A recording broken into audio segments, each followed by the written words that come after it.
ഇന്നൊരു കരഞ്ചിയുടെ റെസിപ്പിയാണ് കേട്ടോ. കരഞ്ചി എന്ന് കേൾക്കുമ്പോൾ ഇതൊരു മഹാരാഷ്ട്രീയൻസിൻ്റെ ഒരു പലഹാരമാണ്. വളരെ എളുപ്പത്തിൽ ഉണ്ടാക്കാം, അതോടൊപ്പം തന്നെ നല്ല ടേസ്റ്റാണ്.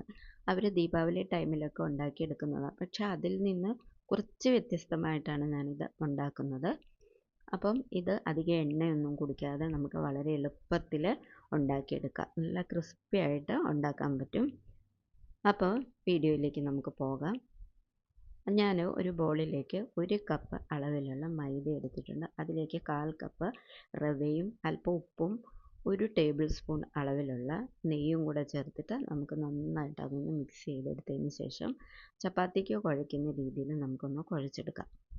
ഇതേപോലെ നന്നായിട്ട് ചപ്പാത്തിക്ക് കുഴയ്ക്കുന്ന രീതിയിൽ കുഴച്ചെടുക്കണം. ചപ്പാത്തിക്ക് കുഴയ്ക്കുന്നത് കുറച്ച് ലൂസായിട്ടല്ലേ, പക്ഷേ ഇത് ടൈറ്റായിട്ട് വേണം കുഴയ്ക്കാനായിട്ട്. ടൈറ്റായിട്ട് കുഴച്ചെങ്കിലേ ഇതിനകത്ത് നമ്മൾ ഫ്രൈ ചെയ്യുന്ന സമയത്ത് എണ്ണ പിടിക്കാതിരിക്കത്തുള്ളൂ. അപ്പം ടൈറ്റായിട്ട് ഞാൻ കുഴച്ചെടുത്തിട്ടുണ്ട്. അത് നമുക്ക് മാറ്റി വെക്കാം. ഇനി ഒരു പാൻ ചൂടാക്കാൻ വെച്ചിട്ടുണ്ട്. അതിലേക്ക് 1/4 കപ്പ് അളവിലുള്ള പൊട്ടുകടലയാണ് ചേർത്ത് കൊടുക്കുന്നത്. ഈ പൊട്ടുകടല ഫ്രൈ ചെയ്ത് ഇതിനകത്ത് ചേർത്ത് കൊടുക്കണം. അപ്പം ഈ ഒരു സ്റ്റേജ് ഒരിക്കലും സ്കിപ്പ് ചെയ്യാതെ ചെയ്യാൻ നോക്കുക കേട്ടോ. അപ്പം അതൊന്ന് കളറൊന്ന് ചേഞ്ചായി ഫ്രൈ ആയി വരുമ്പോഴേക്കും നമുക്കതൊന്ന് മാറ്റി, അതായത് ചൂടാറിച്ചിട്ട് ഒരു മിക്സിയുടെ ജാറിലേക്ക് ഇട്ട് കൊടുത്തിട്ട് അതിലേക്ക് 2 ഏലക്ക കൂടെ ചേർത്തിട്ട് നമുക്കൊന്ന് പൊടിച്ചെടുക്കാം. അത് നമുക്കവിടെ മാറ്റി വെക്കാം. ഇനി ആ പാനിലേക്ക് തന്നെ 1 സ്പൂൺ അളവിലുള്ള നെയ്യാണ് ഞാൻ ഒഴിച്ച് കൊടുക്കുന്നത്. അതിലേക്ക് കുറച്ച് കാഷ്യൂനട്ട് കട്ട് ചെയ്തതും മുന്തിരിങ്ങയും കൂടെ, അതായത് ഉണക്കമുന്തിരി, ഇതും കൂടെ നമുക്ക് ചേർത്ത് കൊടുത്ത് നന്നായിട്ട് അതൊന്ന് ഫ്രൈ ചെയ്തെടുക്കാം. ഇതുപോലെ ഒന്ന് ഫ്രൈ ചെയ്ത് എടുക്കാം. അത് ഫ്രൈ ആയി വരുമ്പോഴേക്കും കരിയാൻ പാടില്ല കേട്ടോ. ഫ്രൈ ആയി വരുമ്പോഴേക്കും ഇനി ഞാനിതിലേക്ക് ചേർത്ത് കൊടുക്കുന്നു 1 കപ്പ് അളവിലുള്ള തേങ്ങയാണ് എടുത്തിരിക്കുന്നത് കേട്ടോ. അപ്പോൾ ഇത് നോർമലി ഇത് ഉണ്ടാക്കുമ്പോൾ ഇതിനകത്ത് കൊപ്ര ഗ്രേറ്റ് ചെയ്തതാണ് ചേർക്കുന്നത്. പക്ഷേ എൻ്റെ കൈവശം കൊപ്ര ഇല്ലാത്തതുകൊണ്ട് ഞാൻ ഈ തേങ്ങയാണ് ഇതിനകത്ത് ചേർത്ത് കൊടുക്കുന്നത്. അപ്പോൾ അതിൻ്റെ ഒരു പച്ചപ്പൊക്കെ ഒന്ന് മാറി വരുമ്പോഴേക്കും നമുക്കതൊന്ന് ഒരു പാത്രത്തിലേക്ക് ഒന്ന് മാറ്റി കൊടുക്കാം. ഇതുപോലെ ഒരു പാത്രത്തിലേക്ക് ഞാനിത് എടുത്തു കൊടുത്തിട്ടുണ്ട്. ഇനി അതിലേക്ക് നമ്മൾ പൊടിച്ചു വെച്ച പൊട്ടുകടല ഉണ്ടല്ലോ, അതും കൂടെ നമുക്ക് ചേർത്ത് കൊടുക്കാം.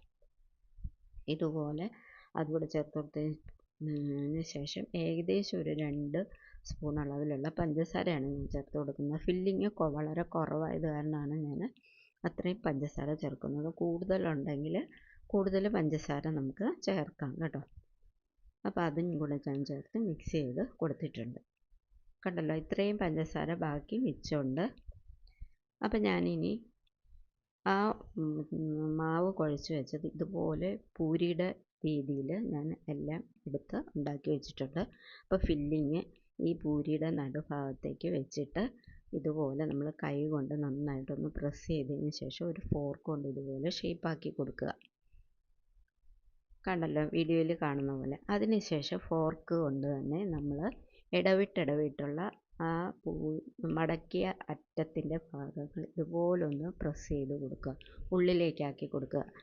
ഇതേപോലെ നല്ല ഇതേപോലെ അതായത് വീഡിയോയിൽ കാണുന്ന രീതിയിൽ തന്നെ നമ്മൾ ചെയ്ത് കൊടുത്താൽ മതി. നിങ്ങൾക്ക് കാണാൻ വേണ്ടിയാണ്, ഒന്നുകൂടെ മനസ്സിലാക്കാൻ വേണ്ടിയാണ് ഞാനത് ഒന്നുകൂടെ കാണിക്കുന്നത്. കണ്ടല്ലോ, ഇതേപോലെ നമ്മൾ ഉള്ളിലേക്ക് ആക്കി കൊടുക്കുക.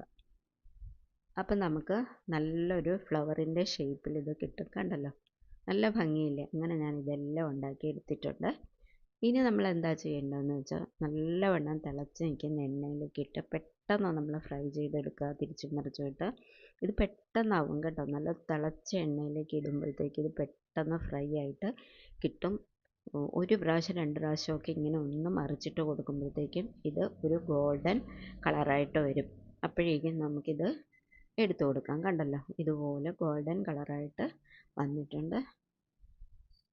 അങ്ങനെ നല്ല ക്രിസ്പി ആയിട്ടുള്ള കരഞ്ചി റെഡി ആയിട്ടുണ്ട്. അപ്പോൾ കൂട്ടുകാർക്കൊക്കെ വീഡിയോ ഇഷ്ടമായെങ്കിൽ എല്ലാവരും ഒന്ന് ലൈക്കും സബ്സ്ക്രൈബും ചെയ്യണം. അതോടൊപ്പം തന്നെ നിങ്ങളുടെ ഫ്രണ്ട്സിനും റിലേറ്റീവ്സിനും ഒക്കെ ഒന്ന് ഷെയർ ചെയ്ത് കൊടുക്കണേ.